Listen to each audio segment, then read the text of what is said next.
तृतीय स्थान में शुक्रदेव। मंत्रेश्वर महाराज हो चाहे वराहमिहिर जी हो, 90% विद्वानों ने तृतीय स्थान के शुक्रदेव के कुछ ज़्यादा कोई विशेष शुभ फल नहीं बताए। ऐसा इंसान भ्रम में रहता है और बहुत से कारणों के द्वारा या बहुत से ऐसे कामों के द्वारा अपने शुक्र तत्व को क्षीण रखता है। लेकिन हम लोगों की चर्चा करक लगन की चल रही है और करक लगन में शुक्र योग कारक होते हैं, तो उसकी संपूर्ण चर्चा हम लोग इसी वीडियो के नेक्स्ट पार्ट में करेंगे। जय माता की मित्रों, आज बात करते हैं कि तीसरे स्थान में शुक्रदेव अगर करक लगन वालों के लिए हो तो किस तरह के फल प्राप्त होते हैं। भावाश्रय फलों के अनुसार हमने कुछ नियम बना दिए, उसका एक शॉर्ट वीडियो आधा मिनट या 1 मिनट का हम पोस्ट कर देते हैं पहले दिन। उसके बाद में नेक्स्ट डे उस पोस्ट को इसके साथ भी जोड़ देते हैं और पूरी बातें करते हैं। अनेक पुस्तकों में बहुत कुछ लिखा गया है। अभ्यास फलों में जाते हैं तब नवमांश का और आपके नक्षत्रों का कुछ विशेष योगदान होता है। उसके अनुसार वीडियो की समय की अपनी सीमा होती है और उसमें जितना हमसे हो सकता है उतना उसका बताने की कोशिश करते हैं। लेकिन जहाँ तक हमको ध्यान में है, इस चैनल में जितने भी जुड़े हुए हैं वो चैनल का अध्ययन केवल अपनी कुंडली विशेष की जानकारी के लिए नहीं कर रहे या उसके लिए नहीं सुन रहे। वो ज्योतिष में रुचि रखते हैं और ज्योतिष को ज्योतिष के अनुसार देखते हैं। उसको आय का जरिया समझ के ज्योतिष का पठन पाठन या अध्ययन नहीं करते। प्राय कर वही लोग जुड़े हुए, क्योंकि जैसे ही कोई कारणवश भूलवश या चैनल की यूट्यूब की गलती के वश कोई वीडियो वायरल हो गया और उसमें अचानक से कोई अपनी कुंडली का उसने सुन लिया और अचानक से अपनी कुंडली का अध्ययन करवाने के लिए आया और फिर कोई रिस्पॉन्स उसको मिला नहीं, तो वो वापस चैनल से निकल जाता है। तो ठीक, क्योंकि हम बहुत बार बता चुके हैं कि हम किसी कुंडली का प्रिडिक्शन करने के लिए चैनल हमने खोला नहीं है। चैनल खोलने का कारण भी बहुत बार बता चुके हैं कि ज्योतिष को ज्योतिष के अनुसार समझिए। इसको कोई अलादीन का चिराग मत समझिए कि आज आपने कुछ रेमेडी की और आपके ग्रह एक्टिव या डीएक्टिव हो गए या आपके भाव एक्टिव या डीएक्टिव हो गए या आपका कोई ग्रह खराब फल दे रहा है तो उसको आपने साइलेंट कर दिया। ऐसा कुछ नहीं होता है। इस भ्रम से जितनी जल्दी आप निकल सके उतना ही आपके लिए अच्छा है।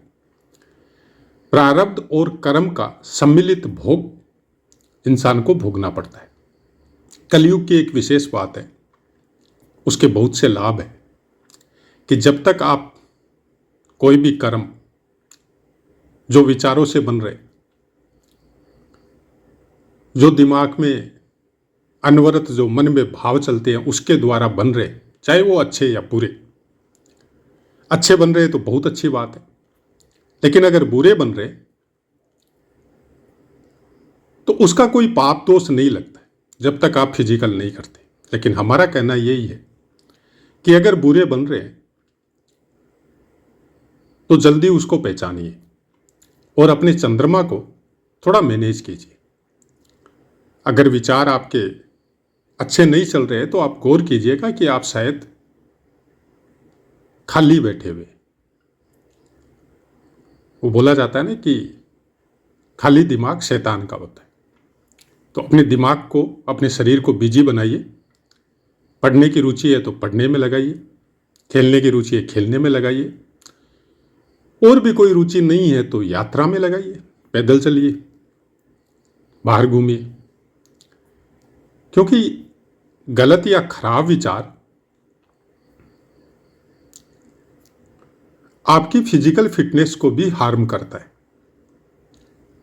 मनोविकार जो है वो सबसे बड़ी प्रॉब्लम है आपके अच्छे प्रारब्ध का फल आपको संपूर्ण मात्रा में मिले उसके लिए। और तीसरा स्थान कुछ विशेषकर ऐसी बातों को इंगित करता है। तीसरे स्थान में जब शुक्र बैठता है तो कोई शक नहीं है जातक पराक्रमी होता है, लेकिन शर्त यही है कि शुक्र थोड़ा बली होना चाहिए, किसी खराब या पापी ग्रह के द्वारा दृष्ट या युति में नहीं होना चाहिए। खासकर सूर्य, क्योंकि सूर्य यहां पे और बली हो जाता है। प्रायः तीसरे स्थान में सब ग्रह अच्छे फल देते, लेकिन सूर्य का सानिध्य शुक्र को पसंद नहीं है। सूर्य को कोई इफेक्ट नहीं आता उसके लिए, लेकिन शुक्र को इफेक्ट आता है। इसलिए तीसरे स्थान में अगर शुक्र आपका विराजमान है, खासकर कर्क लगन वालों के लिए प्रायः अच्छे फल मिलते अगर अलोन हो और बली अवस्था में हो तो, क्योंकि यह आपका चतुर्थ स्थान का स्वामी है। और जब तीसरे स्थान का स्वामी, चतुर्थ स्थान का स्वामी आपके तीसरे स्थान में बैठता है तो बंधु बांधवों से युक्त, धनी होता है, पुत्र युक्त होता है, प्रसन्न एवं बहुत से सुखों को प्राप्त करता है। या फिर यह भी बोल सकते हैं कि संपूर्ण सुख जो चतुर्थ स्थान से संबंधित आपको प्राप्त होने चाहिए, वाहन का सुख हो, घर परिवार का सुख हो, नौकर चाकर का सुख हो, शरीर का सुख हो, जितने भी अपने बाहुबल से जो आप प्राप्त कर सकते हैं, जितने भी सुख, वो सब सुख प्राप्त होते। उसका एक कारण ये है कि बाहुबल का स्थान भी तीसरा स्थान ही है, क्योंकि एक ही बार में सब कुछ बताना संभव नहीं होता है। तो जैसे जैसे ग्रहों के पाठ आते हैं उस स्थान विशेष के संबंध में, तो उस स्थान विशेष में जितना हमसे हो सकता है उतना हम बताने की कोशिश करते हैं। सॉरी। जब चतुर्थेश और वो भी शुक्र तीसरे स्थान में बैठता है तो अपने स्थान से द्वादश होता है। और शुक्र किसी भी स्थान से जब द्वादश होता है तो उस स्थान के लिए वो योग कारक हो जाता है। यह भी शास्त्र कहते हैं, हम नहीं कहते, क्योंकि कईयों की एक डिमांड थी कि उनको पता नहीं रहता है कि कब हम शास्त्र के द्वारा बोलते हैं और कब अपनी मर्जी से बोलते हैं। तो ज्योतिष में अपनी मर्जी नहीं होती, और अगर हमको अपनी मर्जी चलानी होती तो फिर इस चैनल का स्वरूप थोड़ा अलग होता। फिर आपके आंखों को, आपके कानों को जो अच्छा लगे, सुंदर लगे, और प्रिडिक्शन भी करते, सब कुछ होता। फिर वो पूरी तरह प्रोफेशनल होता। तो आपको अच्छा नहीं लग रहा है, उसके लिए चैनल नहीं है। आपको अच्छा ही लगे, उसके लिए भी नहीं है। ज्योतिष क्या है और ज्योतिष को हम लोग कैसे समझ सकते हैं, यह चैनल उसके लिए है। चतुर्थेश बहुत सी चीजों को आपको बताता है, जिसमें सबसे बड़ी बात है कि सुख। अब सुख के कई स्वरूप है। किसी को हंसी मजाक करके सुख मिलता है, किसी को तकलीफ देके सुख मिलता है। ये एक्चुअली मन का स्थान है आपका। अब आपका मन कौन सी भावनाओं से, कौन से संस्कारों से, कौन से क्रियाकलापों से आज तक आपने उसको सहेज के परिपक्व बनाया है, ये उसके ऊपर डिपेंड करता है कि आपके मन में विचार कैसे निपजते हैं, कैसे प्रोडक्ट होते हैं, उसके अनुसार आपको वो सुख प्राप्त होते हैं। अब अगर विचार दूषित है, विचार कोई अच्छे नहीं है, क्योंकि चतुर्थ स्थान भावनाओं का है, आपके हृदय का है, और कारक चंद्रमा और शुक्र दोनों होते हैं वहां पे। अब अगर विचार बहुत सुंदर है, बहुत अच्छे है, तो शुक्र का फल यहाँ पे बहुत अच्छा होता है। और उसके लिए सबसे ज़्यादा ज़रूरी है कि आप अपने चंद्रमा को देखिए, वो कैसी पोजीशन में बैठे हैं, कहाँ पे प्लेस है। क्योंकि कर्क लगन वालों के लिए लग्नेश और हर लगन वालों के लिए अगर चंद्रमा का कारकत्व बोला जाए तो चतुर्थ स्थान होता है। इसलिए इस स्थान को मन का कारक या मन का स्थान बोला जाता है। मन आपका शांत कहाँ होता है, बच्चे का मन कहाँ शांत होता है? माता के पास। तो ये माता का भी स्थान है। आपका मन कौन सी चीजों से सुखी होता है? वो भावनाओं का स्थान है। शुक्र गीत संगीत और आपके बहुत से ऐसे कार्य जिसके द्वारा नेचुरलिटी के आप नजदीक पहुंच सको, जो नेचुरल ऊर्जा है आपकी, उसका भी कारक है। लेकिन वो सब चीजें खासकर शुक्र जब आपके तीसरे स्थान में होते हैं तो ऐसा इंसान अगर अभाव में है और कोई चीज की उसको जरूरत पड़ी तो वो पड़ोसी से या किसी से मांग के उस चीज को फुलफिल नहीं करेगा। वो तकलीफ पाएगा और कोशिश करेगा अपने दम पर उस चीज को प्राप्त करने की। ये विशेष गुण होता है। झगड़ा नहीं करता ऐसा इंसान, अपने आप को ऊपर उठाने की कोशिश करता है। अब कर्क लगन में ये आपके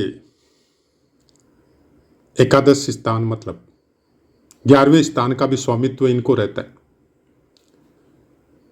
तो उसमें भी पुस्तक यही बोलती है कि लाभेश अगर तृतीय स्थान में हो तो जातक सभी कार्यों में दक्ष, धनी, भाइयों के सुखों से युक्त, कुछ हृदय में कुछ बीटिंग वगैरह के जो हार्ट की आजकल जो तकलीफें चल रही है उस टाइप की कोई प्रॉब्लम भी आपको रह सकती है। इस तरह की बातें एकादश स्थान का स्वामी अगर आपके तीसरे स्थान में हो तो आपको पुस्तकों में देखने को मिलेगी। लेकिन यहां पर कन्या राशि आती है। कन्या और मिथुन बुध देव की राशि। कर्क लगन वालों के लिए बुध देव सबसे ज्यादा आप बोलो तो अयोग्य ग्रह है। कोई अच्छा फल बुध देव का कर्क लगन वालों को प्रायकर प्राप्त नहीं होता। इसलिए आपने देखा होगा कि कर्क लगन वाले सुखी भी बुध देव की वजह से होते हैं और दुखी भी बुध देव की वजह से होते हैं। क्योंकि कला, साहित्य, भोगविलास, नृत्य, संगीत, आर्टिस्ट, ये सब के ऊपर सब ग्रहों को अगर मिलाए तो तीनों का असर पड़ता है, शुक्र, बुध और चंद्रमा। अगर चंद्रमा को निकाल दे तो फिर यह काम नहीं करेगा। अगर बुध को निकाल दे तो कर लेगा, लेकिन इतना ज्यादा अच्छी मात्रा में नहीं करेगा। और अगर शुक्र को निकाल दे तो ओबियसली कर लेगा, भाव प्रधान नहीं होगा। मतलब पार्ट प्ले कर लेगा, सब कुछ करेगा, लेकिन उस पार्ट में घुस जाना और उसी की तरह हो जाना यह थोड़ा संभव नहीं होगा।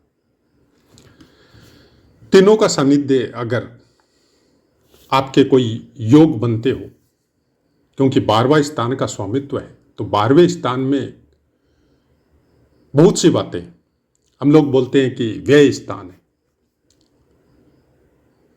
अच्छी बात है, व्यय है, लेकिन क्या चीज का? आपके शरीर का व्यय है। कोई धन का व्यय नहीं होता है, आपकी ऊर्जा का व्यय होता है। क्योंकि लग्न से द्वादश है, लग्न आप स्वयं है, आपके धन स्थान से एकादश है। ये ध्यान रखिएगा जब भी आप प्रिडिक्शन करो ना ज्योतिष में, तो ये आपको बीमारी दे सकते हैं। ये आपके शरीर को धीरे धीरे जो उम्र के हिसाब से क्षीण होता है वो हो सकता है, लेकिन ये आपके धन को व्यय नहीं करते।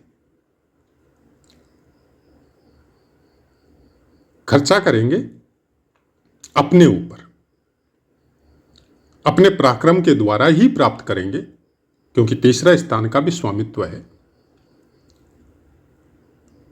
और ऐसा स्थान जब शुक्र यहां पे विराजमान हो जाता है तो प्रायकर हर तकलीफों में उठकर खड़ा हो जाता है। मतलब किसी भी तकलीफ को ज्यादा समय तक अपने ऊपर हावी नहीं होने देता है, बशर्ते आपका शुक्र आपने बहुत स्ट्रोंग करके रखा है।